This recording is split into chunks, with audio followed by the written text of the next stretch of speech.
So today we continue with the biomolecules chapter. So in the previous class in biomolecules, we studied about carbohydrates, isn't it? We studied about carbohydrates, the classification of carbohydrates,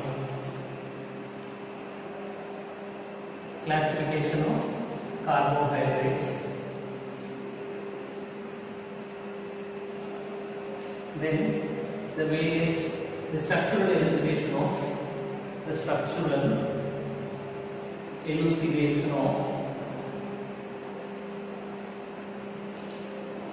glucose and fructose. And for the glucose, we learned the Fischer protection,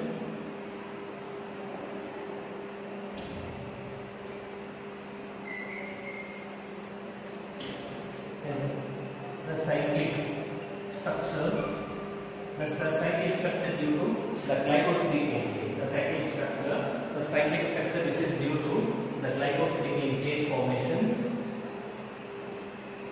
And similarly for fructose, that is we are calling as pyranose structure. Then for fructose we studied same Fischer projection and Haworth projection, that is furanose structure, isn't it? Furanose structure.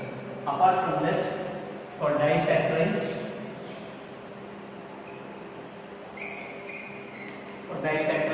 other examples we studied about maltose, sucrose,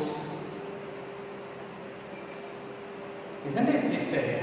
And then for polysaccharides, we studied about the cellulose, structure of cellulose. Even starch and then we studied amylose and amylopectin for polysaccharides.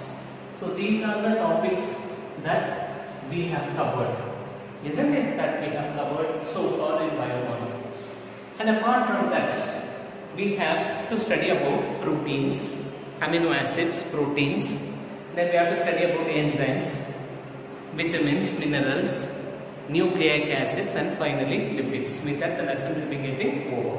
Okay. Now, the next topic which we have is amino acids and proteins. What we have is amino acids and proteins. Now, listen carefully. The amino acids. The amino acid is the basic constituency of or constituent for the protein. So, the proteins are made up of the amino acids, the sequence of amino acids, and these sequence of amino acids are held together by means of the peptide bonds. Whereas in case of carbohydrates, we studied the glucose are held together by means of glycosidic linkage. Not only the glucose, the disaccharide molecules, the polysaccharide molecules are held, oligosaccharides, isn't it? Are held together by means of glycosidic linkage. Whereas in case of amino acids, whereas in case of proteins, when you take, the proteins are made up of the sequence of amino acids. So the basic constituent of the proteins are nothing but amino acids. And these amino acids are combined together by means of peptide bonds, peptide linkage. Then glycosidic linkage, and here it is by means of the peptide linkage. So therefore, the proteins are made up of a polypeptide chain. The polypeptide chain will be comprising of amino acids, and the amino acids are held together by means of the peptide bonds. And the protein is a very, very essential constituent for the normal growth and the development of the living organism. For the child to grow, so to attain the normal body mass index, we are telling, that is what the height to the weight ratio we are calling, isn't it? To the height and the weight ratio. And similarly for the morphological growth of various organs, the morphological organs, external organs, for the growth of the finger, for the growth of the toes, for the growth of the hand. So like that the morphological features are there. So for the normal morphological growth, to the height and to the weight ratio to compensate, to balance, to to equalize, the proteins plays a very significant role. That is why the proteins are considered to be the structural need of the living organism. So for the human being or for the animals and whatsoever it is, for the human being to have the structural growth, a proper structural growth without any deformation, without any malformation, without any criticism, or without any disfiguration, isn't it? In the living organism, the proteins plays a very pivotal role for the living organism. So that is why the proteins are considered to be the structural growth. It constitutes the structural growth of the living organisms. Now you see the amino acids. I told you the amino acids are the basic unit of proteins. Okay, so in digestion, in biology, and the proteins are getting digested, which is a macromolecule, isn't it? Heavier, larger molecule. When this heavy, larger molecule or a macromolecule are getting broken down, then automatically it gives rise to the formation of the basic subunits. The basic subunits we are calling it as the amino acids. So therefore, that shows what the proteins are made of the basic unit. That basic unit is nothing but it is an amino acids. So the sequential arrangement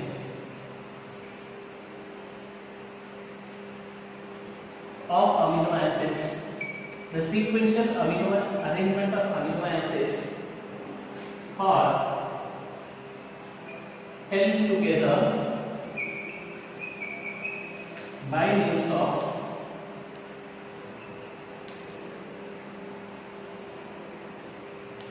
peptide linkage. I will tell you what is this peptide linkage, how the peptide bond is getting formed. That in the next class I will be telling you. Next point I will be telling you. Now, this amino acids, when you take the structure, it is a methane derivative. It is a methane. We are calling it as what? It is a methane derivative. Now, coming to the structure of the amino acids, how the structure will be is actually same as the tetravalency nature of carbon. How the methane resembles. This is the tetravalency, no? So to compensate the values of this carbon or hydrogen, another hydrogen, another hydrogen, another hydrogen. This is called as what? We are calling it as a methane. So similar structure only the amino acid possesses. What is the structure of amino acid? Is actually the center carbon. Okay, then the tetrahedral nature. Here it will be having the carboxylic acid group, the functional group. Here amino group. Here what is that? Amino group. And here the alkyl group. And here the hydrogen will be present to satisfy the valence of the carbon. Can you understand what I am telling you? So what are all the things are present in the amino acids? The amino acids are the amino acid comprising of carboxylic acid, which results in the formation of acidic character. So acidic nature, acidic character, and this is one functional group. Therefore, this is called as alpha carbon, isn't it? The alpha carbon will be comprising of two functional groups. One is carboxylic acid. The other one we are calling it as this NH2 group is called as amino group, isn't it? Which is basic in nature. So both the acidic and basic characteristic features are present in the amino acids. Can you understand now? Now coming to the next point, the original structure. This is the exact structure of the amino acids. Now coming to the methane derivative, you have to see the methane derivative. No, so this is the representation of amino acids. Now what happens is the derivation of the methane group. This is what R is nothing but alkyl group, isn't it? Methyl group or ethyl group, whatsoever it is. Now this R can be replaced by CH3 group, or otherwise it can be substituted by the alcoholic derivative also. If it is being substituted by the alcoholic derivative, such type of amino acids are called as serine. Such type of amino acids, there are lots of amino acids, then we are calling it as serine. If it is being substituted by CH3 bond CH3 group, then it is called as alanine. Only if it is being substituted by the hydrogen, then it is called as glycine, which is alpha amino acid. Okay, now we shall draw the structure for serine. So what is it? C, tetravalency. We know COOH group will be present here, and similarly here NH2 group will be present, and here hydrogen, as I told you already. And instead of this R, it will be getting substituted by alcoholic derivative, that is CH2OH. This shows what? This shows this alkyl group is being derived by CH2OH, which is called as a kind of amino acid which is serine, essential amino acid which is serine. Can you understand what I have told you? So serine, this is called as alanine and glycine. So acidic as well as basic characters will be there. So acidic character which is responsible for the acidic character of amino acids, carboxylic acid. Carboxylic acid is a functional group, isn't it? Then which is responsible for the formation of the basic character, that is bond NH2, which we are calling it as amino group. Which we are calling it as what? Amino group. Now coming to the next point.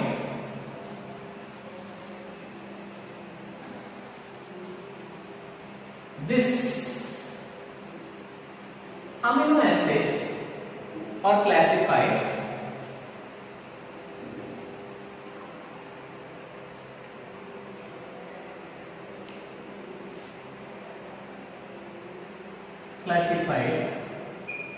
into two categories.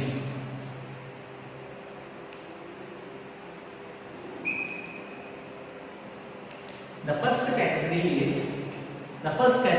is based on acidic and basic character. Based on acidic and the basic character. Say for example, if the amino acid group is equal to carboxylic acid, then the amino acid tends to be a neutral amino acid. Then it tends to be what? Neutral amino acid. If the amino acid group is greater than the carboxylic acid, then we call it as the basic amino acid. Suppose if carboxylic acid group is greater than the amino acid, then we are calling it as an acidic amino acid. Then we are calling it as what? Acidic amino acid. Now acidic amino acid, we can take an example, glutamic acid, aspartic acid, or some of the examples. Okay. Now neutral amino acids here we can take glycine. Glycine is a very best example. And for the basic amino acids here we can take serine. Best example is serine and lysine. Serine. The other one is called as what? Lysine. Or some of the examples. So based on acidic and basic character, the amino acids are being classified like this. And next one, second one is based on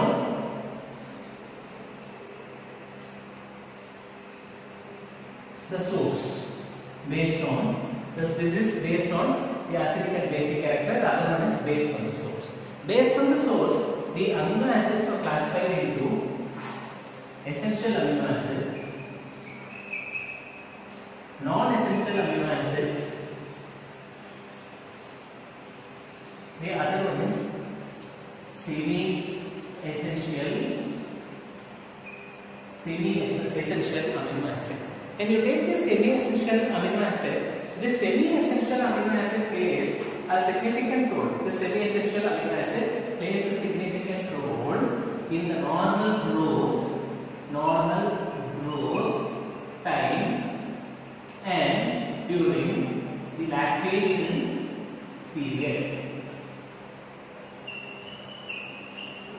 So example, histidine.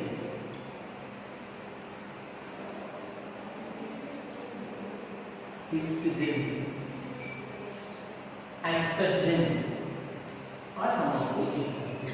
Aspergine or some of the examples. Essential amino acids which do not present naturally inside the body. So essential amino acids or the amino acids which do not present naturally inside the body or is naturally inside the living organism. Naturally inside the living organism. Naturally inside the living organism. Okay. So which do not present naturally inside the living organism. Example. Which do not present naturally inside what? Naturally inside the living organism. Example. Phenyl alanine, methionine, tryptophan,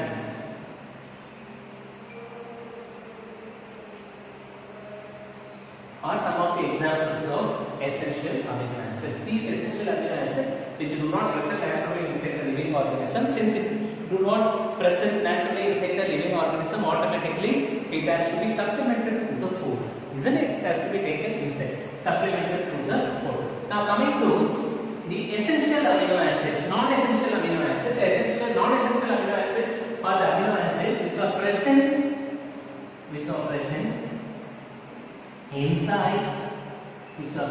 inside, the living organism, which are present inside the living organisms naturally. Which are present inside the living organisms naturally. Example, glutamic acid, alanine, aspartic acids are some of the examples of non-essential amino acids. So these are some of the classifications of amino acids. Okay. Now coming to the next point, that is this amino acid exhibits zwitterion complex. So zwitter ion, which is a characteristic property of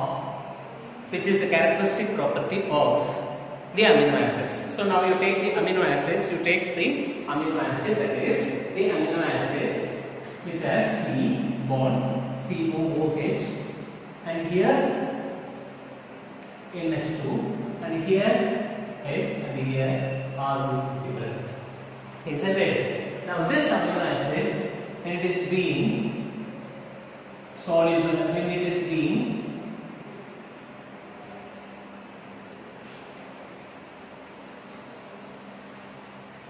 being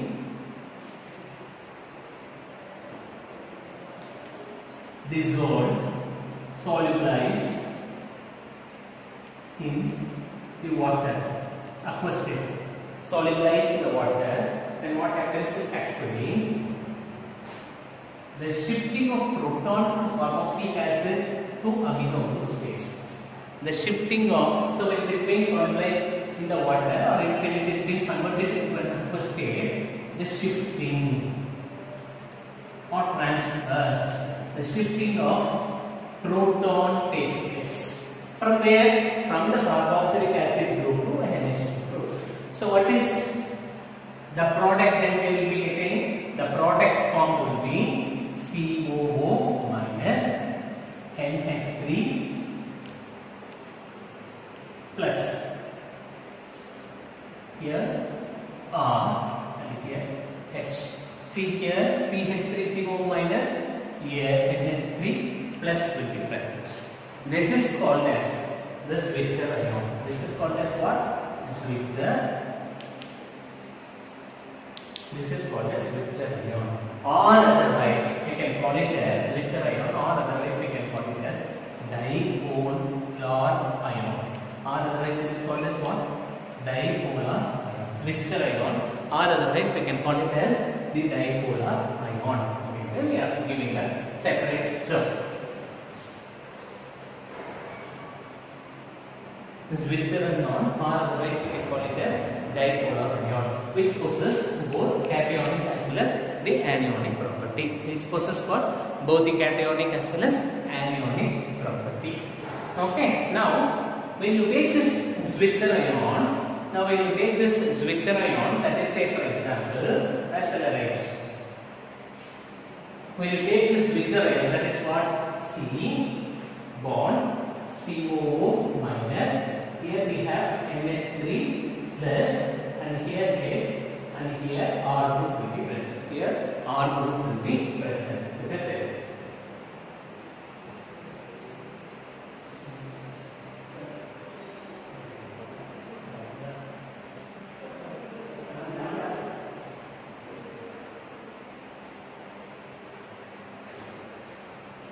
I'm just making it a focus on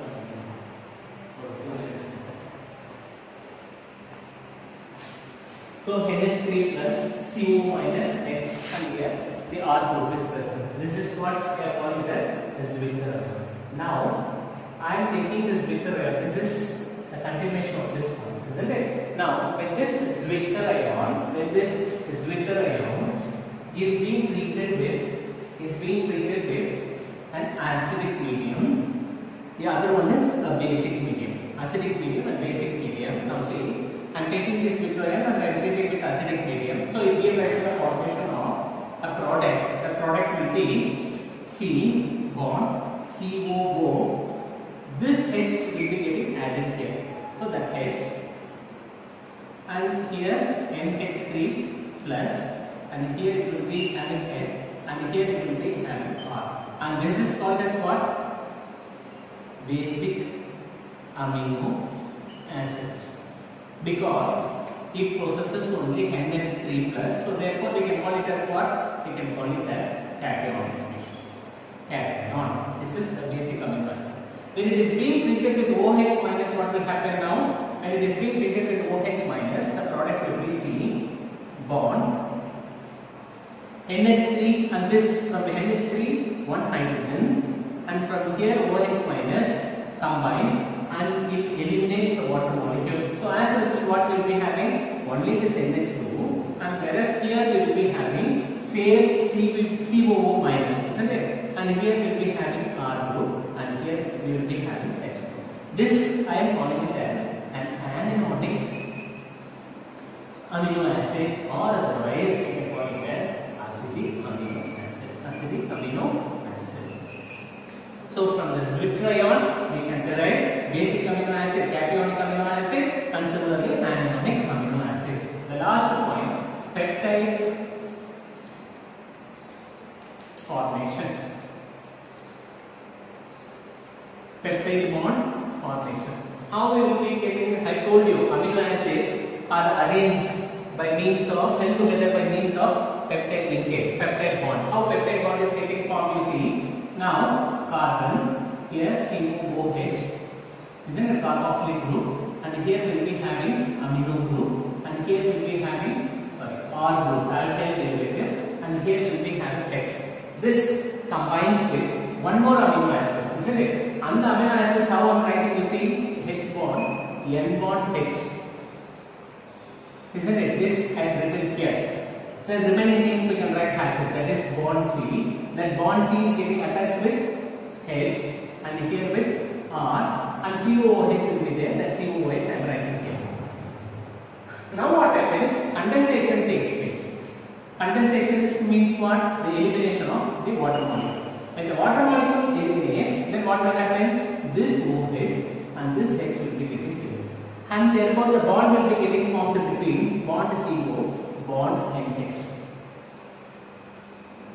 Isn't it? CO and this NH will be linked together with a bond, and this is called as a peptide bond. This is called as what? Peptide bond. Peptide linkage or peptide. That's all. This is for the amino acids. So one more minute, sir. So we will revise once and then we will go to the next topic. That is, we have started with amino acids. So amino acid is the basic unit of proteins we are telling. Next, we have the sequential arrangement of amino acids in the protein, which are held together by means of the peptide linkage. So peptide linkage is nothing but it is a peptide bond. So peptide bond, I have shown you, isn't it? This OH and this H will combine. H plus and OH minus will combine. The condensation takes place, and as a result, we will be getting the peptide bond formation, that is bond CO bond NH bond. That is a peptide. So here the peptide linkage, whereas in carbohydrate the glycosidic linkage. Here it is by means of peptide linkage. The amino acid is nothing but it is a methane derivative. Why we are calling it as a methane derivative? Because it exactly resembles like that of a methane. So methane exhibits tetravalency for the carbon, isn't it? Methane carbon exhibits tetravalency. So similarly here also the carbon has a tetravalency, and here the carbon is being satisfied with the 4 tetravalencies are there. Those tetravalencies are being satisfied by the presence of carboxylic acid group, by the means of amino group, and then alkyl group, and one hydrogen atom. Since carboxylic acid is present, the amino acid possesses acidic character. Since amino group is present, therefore it exhibits basic character. This R group is a derivative, I told you. R is a methyl group which has a derivative. The derivative will be a methane, or otherwise it can be the alcohol. So if alcohol is present, I have given you an example, that is right. If instead of R, CH3 group is present, then we are calling this alanine. If instead of R, hydrogen is going to be present, then we are calling this glycine. Everything is alpha amino acids. Now these amino acids are classified into 2 categories based on the acidic and the basic character. If the number of amino acid group is equal to number of carboxylic acid, then we are calling it as neutral amino acid. If amino acid group is greater than the carboxylic acid, then we are calling it as basic amino acid. Example, serine and lysine. Whereas in case of neutral amino acid, we have lysine and alanine. Then if the carboxylic acid group is greater than the amino group, then we are calling it as acidic amino acid. Example is glutamic acid and aspartic acid. Then based on the source, the amino acids are classified into essential, non-essential, and semi-essential amino acids. Essential amino acids which do not present inside our body, so therefore it has to be supplemented through the food. Example, phenylalanine, methionine, tryptophan, or some of the examples of essential amino acids. Non-essential amino acids, when you take, they are the glutamic acid, alanine, aspartic acids, or some of the examples of non-essential amino acids. Those non-essential amino acids are naturally present inside our body. It need not to be supplemented through externally by taking the food stuff. Then semi-essential amino acids are responsible for the normal growth and similarly during the lactation period. So example, histidine, the other one is asparagine, or some of the examples. Next one is zwitterion. What is zwitterion? So I am taking an amino acid. When this amino acid is being solubilized in the water, when it is being transferred into an aqueous state, then shifting of the proton takes place from carboxylic acid to the NH2 group. So what happens? This H plus is shifted to NH2. So when the H is getting shifted, NH2 becomes NH3 plus, which possesses the cationic charge. And similarly, when this carboxylic acid loses one proton, it assumes the anionic charge, that is COO minus. So this is called as zwitterion, or otherwise a dipolar ion. Why we are calling it as a dipolar ion? Since it possesses both the minus and the plus charge. And this dipolar ion or the zwitterion tends to be neutral in nature. Why? Because of the presence of plus as well as the minus charge within the same complex, within the same amino acid. So therefore amino acid zwitterion complex tends to be neutral in nature. So when I am taking the zwitterion, when this zwitterion is mixed with acidic medium and the zwitterion is mixed with the basic medium, when it is mixed with the acidic medium, it gives rise to the formation of basic amino acid, that is H plus goes and combines with that of the carboxylic acid group. COO minus over this H plus combines, isn't it? COO minus over this H plus combines, and as a result I got COOH, which is a basic amino acid, that is a cation. Similarly, when the zwitterion is mixed with that of the OH minus, which is a basic, then it gives rise to the formation of anionic species or acidic amino acids due to the elimination of water molecule, that is condensation. Then peptide bond formation, this is very, very important. And peptide bond is formed between 2 amino acids. When 2 amino acids are linked, then it gives rise to the peptide bond. The peptide will be dipeptide, tripeptide, polypeptide. So polypeptide eventually leads to the formation of a protein. So when these two amino acids combine, only give rise to the formation of protein. So n number of amino acids giving rise to the formation of the protein by means of formation of polypeptide linkage, isn't it? So how this peptide bond is getting formed? That is being formed due to the elimination of the water molecule from the carboxylic acid of one amino acid and hydrogen. So OH from the carboxylic acid of one amino acid and the elimination of H from amino group of the another amino acids, isn't it? So that is here. See, first amino acid are taken here, second amino acid are taken. From the first amino acid, from the carboxylic acid, the OH is getting removed. From the second amino acid, from the amino group, one hydrogen. So H and OH combines and the water molecule is getting eliminated. So as a result, we will be getting the peptide bond linkage due to the condensation, elimination of water molecule. That is bond CO bond NH is responsible for the formation of the peptide bond. Okay. Now we'll start with. So now we'll start with the next topic, that is proteins. So when you take this protein, the protein are very, very essential constituent of all the living organisms. I told you earlier in the beginning of this class. So this protein is responsible for the structural formation of all the living organisms. Structural formation of all the living organisms. Proteins are responsible for the structural formation of the living organism. So it's very, very essential macromolecule, essential substance for the normal growth of the living organisms. Now, coming to this proteins, I told you the proteins are made up of amino acids. The proteins are made up of what? Amino acids. Now, when you take up this protein, the proteins are broadly classified into different categories. Different categories like based on the simple proteins are there, based on the alpha carbon atom. Okay, simple amino acid, simple proteins we are calling conjugated protein. Conjugated protein combining with that of non-protein group. Let's say for example hemoglobin. Globin with non-protein part is iron, isn't it? Various different categories are present, isn't it? They are considered to be conjugated protein. They are conjugated with non-protein part. And similarly, this and all you have to know for the NEET examination. And similarly, the protein derivatives is also present. The albumin is a protein derivative, isn't it? It's a protein derivative. So these are various classifications that which has not been given in your NCERT. So that is why like an introduction I am giving you.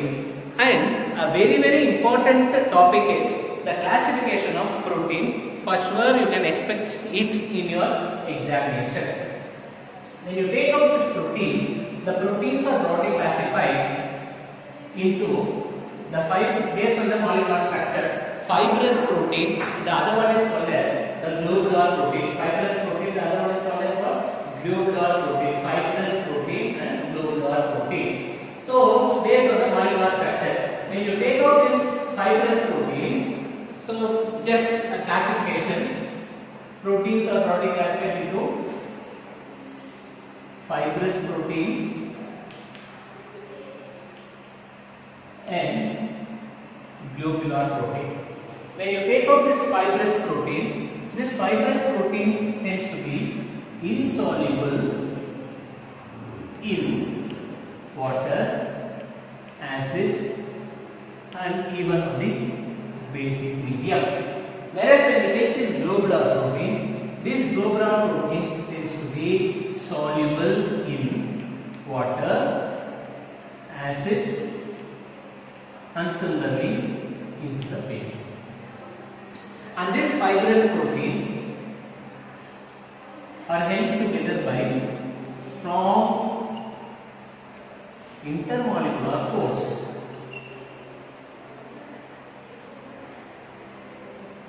Whereas when you take this globular protein, it is made up of a weak bond.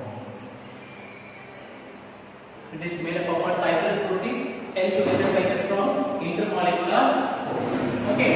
Now, when you take this fibrous protein, they give rise to the formation of a thread-like structure. It gives rise to the formation of what? A thread-like. It gives rise to the formation of thread-like structure. And this gives rise to the formation of folded structure. Folded structure, or otherwise 3D structure, or otherwise what? 3D structure. This thread-like structure can otherwise be called as, the thread-like structure can otherwise be called as helical structure. Helical structure, or otherwise we can call it as the helical structure. Otherwise we can call it as what? We can call it as a helical structure. Okay. Now examples for the fibrous protein. So examples, we can take skin, keratin, hair, wool, and silk. Are some of the examples of the fibrous protein. So it gives us the formation of thread-like appearance, thread-like structure. It is a very, very simple structure than the helical structure. Similarly, in case of the globular protein, it gives us the formation of a folded structure, or otherwise we can call it as what? A 3D structure. Folded structure, or otherwise folded structure or 3D structure. Example for this globular protein is casein, which is a protein constituent in the milk.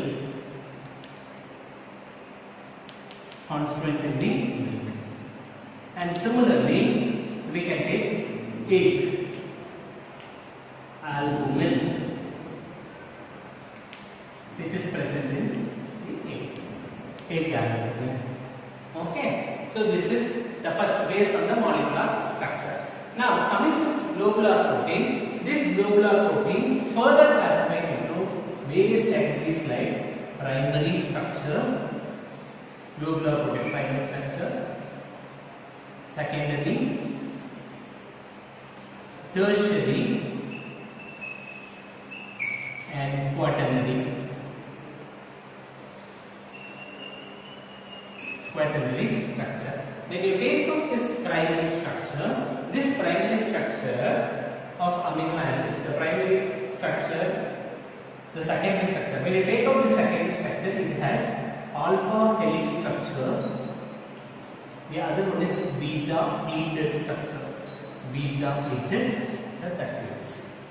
Okay. So this, let me explain you by a tabulation so that you can better understand.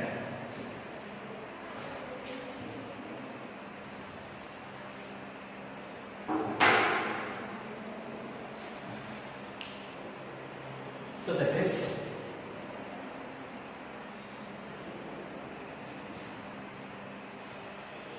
the type,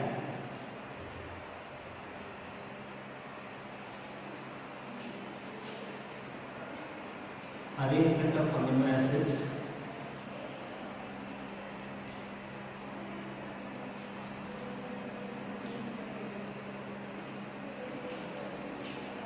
type of bond or nature of bond,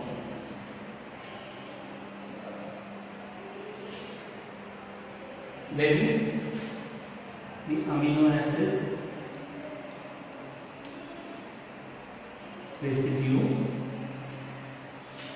then we go for drawing the structure, then we will go for drawing the structure. Okay, what is the first type? The first type is primary structure.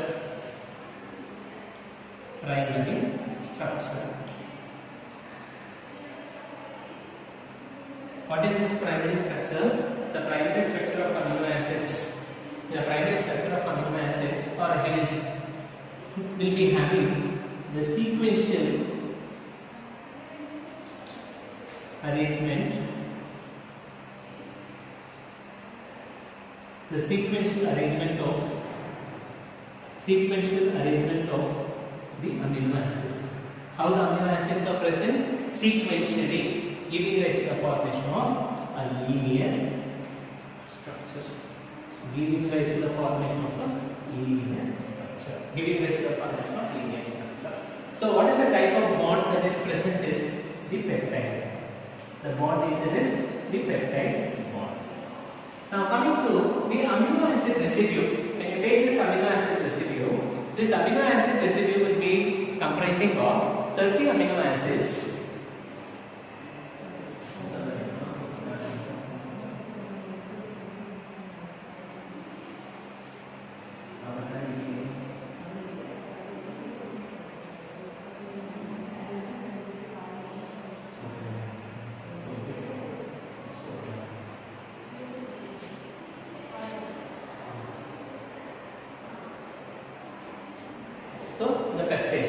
Amino acid residue, it will be comprising of 30 amino acid residues. 30 amino acid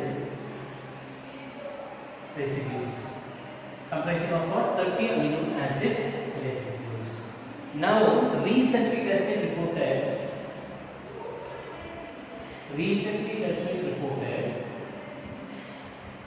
the primary structure of protein will be having around 30,000 amino acid residues. Amino acid residues. 30,000 amino acid residues. So peptide. Now this structure, you see the structure, how it exhibits is actually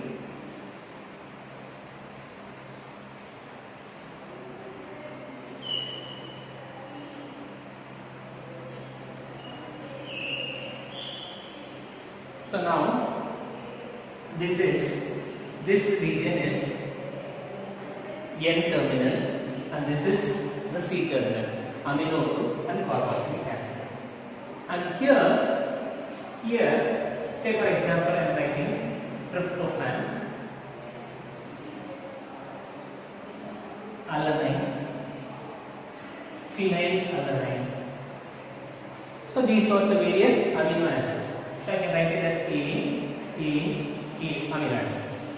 And this is nothing but what? This is nothing but it is a peptide bond. This and this are called as what? The peptide bond or peptide bond formation. This is for the primary structure. So primary structure, the sequential arrangement of amino acids, linear structure, peptide bond formation, 30 amino acid residues. Now recently 30,000 amino acid residues have been reported, and it is the structure, hadron structure, which will be having amino acid terminal and carboxylic acid terminal also. Now coming to the next.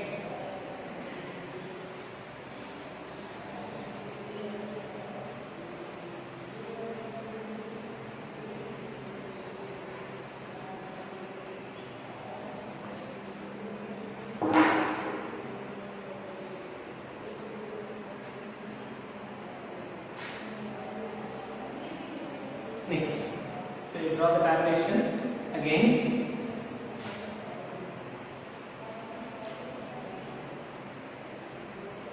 What is that we have? We have time.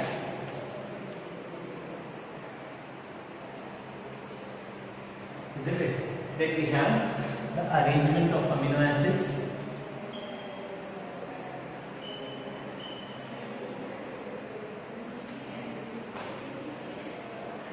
Arrangement of amino acids.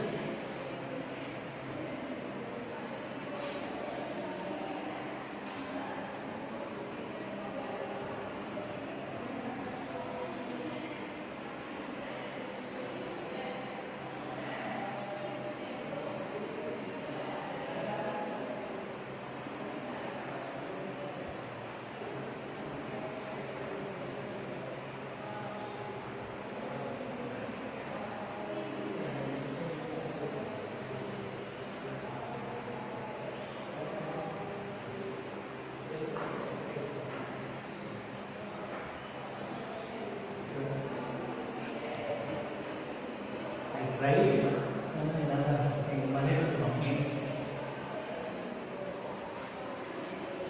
So, what is the structure?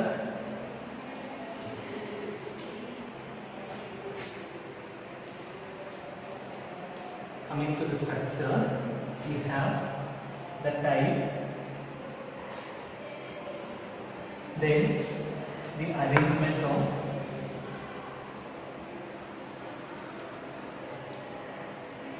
amino acid,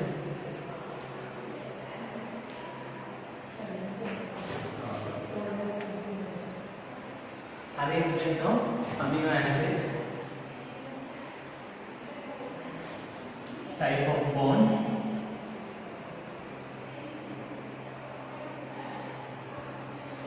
amino acid residues,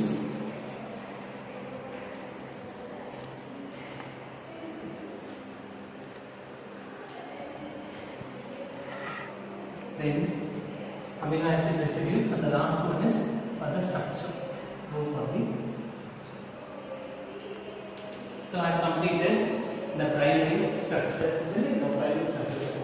Now coming to the next one, what we have is the secondary structure, secondary protein. This secondary protein is classified into as classified, isn't it? That is, one is alpha helix structure, the other one is beta pleated. The other one is called as what? Beta pleated. Beta pleated structure. Now we'll start with alpha helix. So these are the two types. So the first we will start with what? Alpha helix structure. Alpha secondary protein where we will start with alpha helix. This, in case of alpha helix, the proteins are arranged in a coil, right-handed folded form. Right-handed folded structure, which give rise to the formation of helical pattern.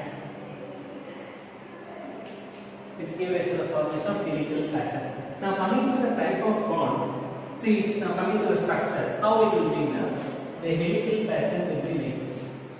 Coiled structure. This is what? N terminal. This is what? This is called as the C terminal, isn't it? This is one term, second term, third term. Now see, I told you it's a coiled structure. Right-handed, only on the right hand side you can see the fold, not on the left hand side. So right-handed folded structure. This is like a helix. Helical means ladder, isn't it? It is a helical pattern. It is getting arranged with amino acid terminal. The other one is carboxylic acid terminal. Amino acid sequence. And here it is held by means of this helix. No, held by means of a bond. Like this, the bond formation will be there.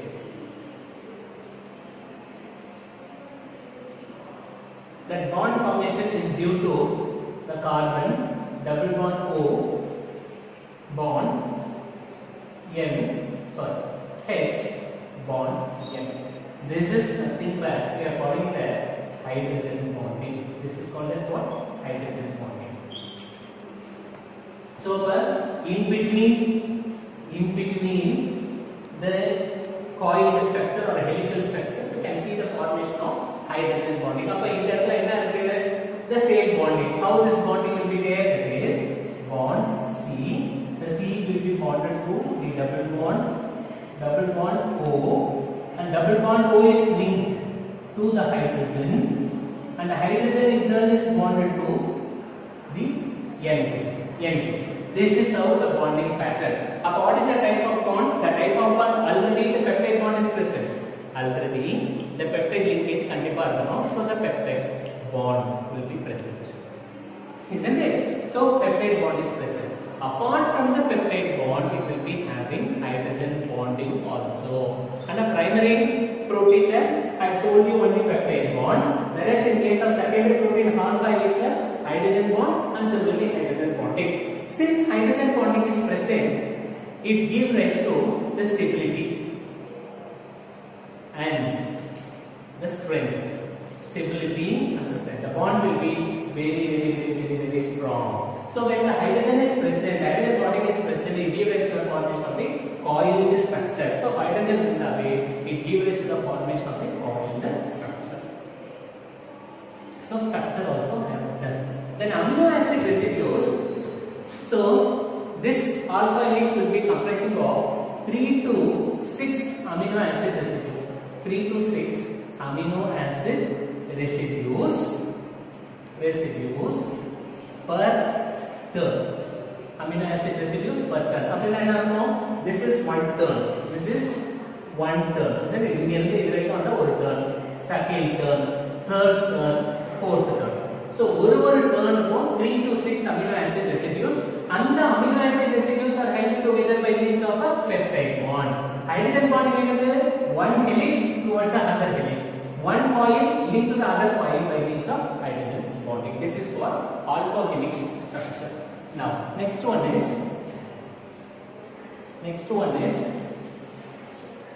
beta pleated structure.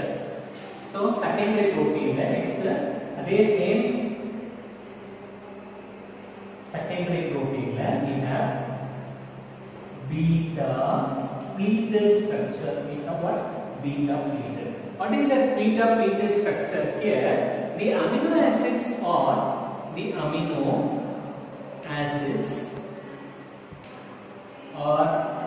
arranged in zigzag manner. And the zigzag manner, how it will be, you see, pleated amina book. Pleated means what? Book. So this is called as a beta pleated structure. This is called as what? Beta pleated structure. And this beta pleated structure are held by what? C double bond O bond H bond N. Similar C double bond O bond H bond N. This is called as beta pleated structure. This is called as what? We are calling it as a beta pleated structure which has a zigzag arrangement. And here also it will be comprising of peptide bond and hydrogen bonding. So here the amino acid residues when you take will be having 3 to 10 amino acid residues per term. Okay. So now the second structure also is over. Now third one we have to start with the tertiary structure, isn't it? And pass it on to the tertiary structure of the amino acid.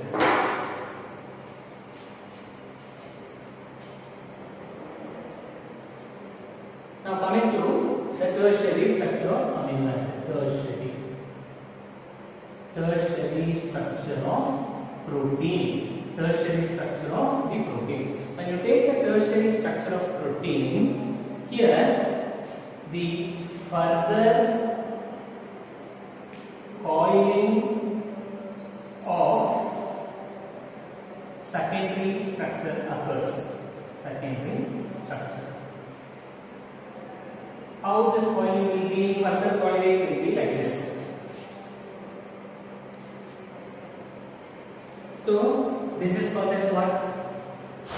In N terminal, and this will be called as C terminal. So further coiling of the secondary protein occurs. That is called as the tertiary structure. And coming to the nature of the bond, here it is held by means of same as we have studied the peptide bond. Second one is hydrogen bond. Third bond is disulfide bond or disulfide bridge. Disulfide bond. Disulfide bond is how it will be S bond is. Isn't it? This is called as disulfide bond. Next to the disulfide bond is the van der Waals bond. The van der Waals force held by means of what? The van der Waals force. This van der Waals force is due to presence of carboxylic acid group and amino group. Van der Waals force. And apart from that, it will be having the hydrophobic and hydrophilic zones. Hydrophobic and hydrophilic. Hydrophobic, the other one is called as hydrophilic. What is this hydrophobic? This hydrophobic is water repelling and hydrophilic is water attracting. This hydrophobic will be buried inside, whereas hydrophilic is due to the presence of COO minus terminal and NH3 plus terminal. This we have seen in the insulator ion. Isn't it? So here will be having disulfide bridges. If they go disulfide, yes, bond yes, like this. So similarly here also yes, yes, yes. So here also you can see yes, yes, yes. So in a coil further over it is this bonding. Okay, so upper peptide bond is here, hydrogen bonding is there, disulfide bond, disulfide bridges, rubber vulcanization, right? Then van der Waals force, which is due to the presence of carboxylic acid and amino terminal. Then hydrophobic and hydrophilic regions also present, that is due to this vitriol complex and CO minus and NH3 plus. So this is the original structure of tertiary protein. And the last one what we have is the quaternary protein. So what is the quaternary structure is? It's very simple. Let me say quaternary.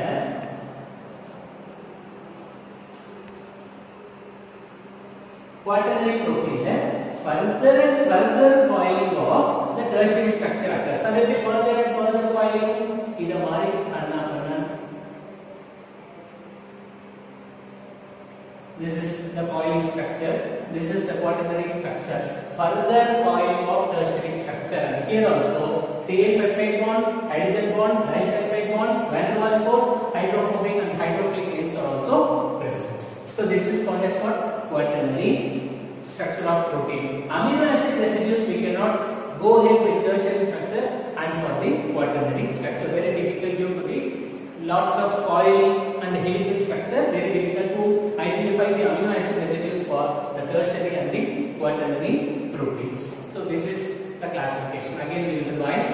So now I have started with protein. So you take out this protein. The proteins based on the molecular structure, we are classifying the proteins into fibrous protein. The other one is called as a globular protein. When you take this fibrous protein, it remains insoluble in water, acid, as well as with the basic medium, that is OH minus basic medium, and it has a strong intermolecular force of attraction. It gives rise to the formation of a perfect structure or sometimes helical structure. So example is skin, hair follicles, keratin, then myosin, the skin muscles proteins, wool and silk proteins, everything is made up of the fibrous protein. And coming to the globular protein, this globular protein tends to be solubilized in water, acid and OH minus, and it is made up of a very weak bond. It gives rise to the formation of a folded structure or 3D structure. Example, casein, it's a kind of a protein which is present in the milk, and equilateral protein we are calling it as albumin. So now this globular protein is further classified into primary, secondary, tertiary and quaternary proteins. And then a classification I have drawn the tabulation in a simplified form. In a simplified way I have given the tabulation. In a tabulation type arrangement of amino acids, type of bond, amino acid residue, the other one is called as the structure. Very important. Without this topic, the questions will not be expected for your board examination. Very important for your board exam. For primary structure you can write these 3 points, isn't it? Arrangement of amino acid and sequential arrangement. Sequential arrangement. Sequential arrangement of amino acid giving rise to the formation of a linear structure. And here only the peptide bond formation is present. Here the amino acid residue will make 30 amino acid residues. Recently reported 13 and 30,000 amino acid linear form of has been reported. The structure also I have drawn for you. The next amino acid is secondary amino acid. The secondary amino acid is broadly classified into alpha helix. The other one is called as a beta pleated. When you take this alpha helix, it gives rise to the formation of coil, right-handed folded structure.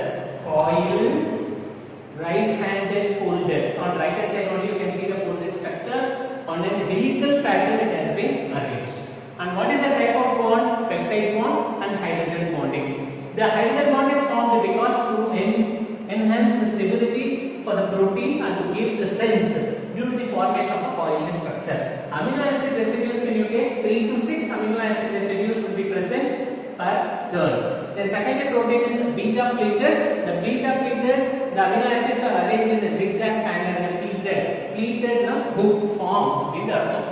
The book so it resembles like that of a book pattern, isn't it? Here the peptide bond same here what we have studied, and hydrogen bonding 3 to 10 amino acid residues per turn. Next amino acid, next protein is tertiary structure. The structure of the protein. There, the further coiling of the secondary protein occurs, giving rise to the formation of a tertiary structure.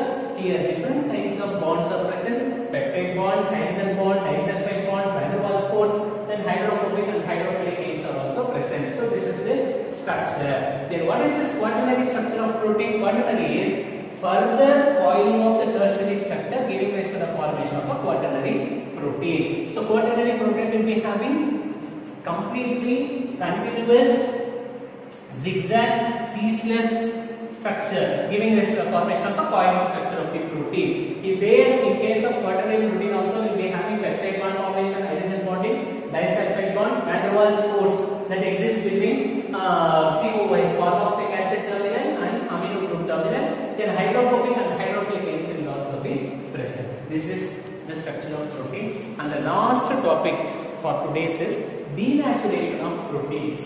So let's write here, denaturation of the protein. We go for the denaturation. The last topic. In last year's exam also they asked that question, the denaturation of protein. Go for the denaturation of protein.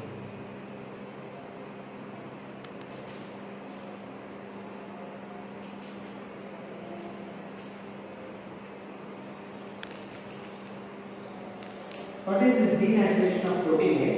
Let us take the quaternary protein. How the quaternary protein is present?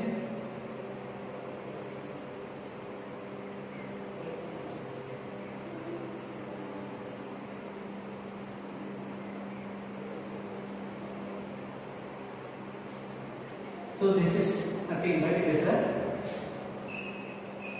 quaternary protein. This quaternary protein when you take, which I can call it as a native protein. What is this native protein? The native protein is nothing but will be having the unique 3D structure, unique 3D structure, and unique biological activity. Unique biological activity, isn't it? Unique biological activity also in process. So this is called as a quaternary protein. When this quaternary protein is subjected to a heating, what is it heating? Heating is nothing but raising temperature. And the temperature is raised, then it results in change in the pH range. Change in the pH range. Then automatically what will happen?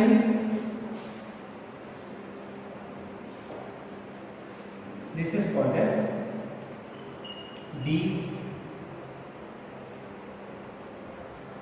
structural. This is called as the structural deformation of protein. Structural, see, this is the original protein. Now the heat it gives rise to the formation of structural deformation. The structural deformation of protein uncoiled. Heat uncoiled. Then unfold, uncoil and unfold. Our original structure is uncoil and unfold, which I am calling it as structural deformation. So structural deformation occurs. When such type of this structural deformation occurs due to the breaking hydrogen bonding, very important. The structural deformation occurs due to breaking hydrogen bonding. For a native protein, heat hydrogen bonding, hydrogen bonding will be present, isn't it? In the hydrogen bonding, here hydrogen bonding, here also hydrogen bonding. So the hydrogen bond will get break, which gives rise to the formation of structural deformation. Structural deformation can be identified by means of uncoiled and unfolded structure. Uncoiled and unfolded structure. When the structural deformation occurs, then automatically it gives rise to the formation of change in physical property physical and biological property. Physical and biological properties. அப்ப என்ன மட்டும் தான் கான்ஸ்டன்ட்டா maintain ஆகும், whereas the chemical properties remain same. Chemical property மட்டும் same ஆகும். Chemical properties remains same. Chemical properties remains same. This is called as denaturation of protein. What is denaturation of protein? I have taken the native protein which has a quaternary structure. Quaternary protein which is a native protein, and the quaternary protein is the heating by raising the temperature. So as a result, what happens? There is a change in the pH. When there is a change in the pH, it results in uncoiled and unfolded structure, which gives rise to the formation of structural deformation. So when there is a structural deformation, there is break in the hydrogen bonding. So hydrogen bonding will starts to break. So when the hydrogen bonding breaks, there is a change in the physical and the biological properties, and the chemical properties tends to be same. Example for the denaturation of protein is when the egg boiled, isn't it? The albumin gets coagulated or precipitated in a precipitated form. Then curdling of milk or the milk to cheese, acidic pH, yeah, milk to cheese are some of the examples of denaturation of protein. So what are all the topics that we have studied today? The topics are about the amino acids and the protein. For amino acids பத்தி என்னென்னலாம் இருக்கு, how the peptide bonds, Witt ion formations I told you, and the next topic what we have studied is the protein. So protein, classification of protein and the denaturation of the protein. And in the next class we will see about vitamins, minerals, enzymes, lipids and the nucleic acids. With that the biomolecules lessons will be getting over, and see to that you are preparing well for the examination. Okay, so I hope you have done the examination.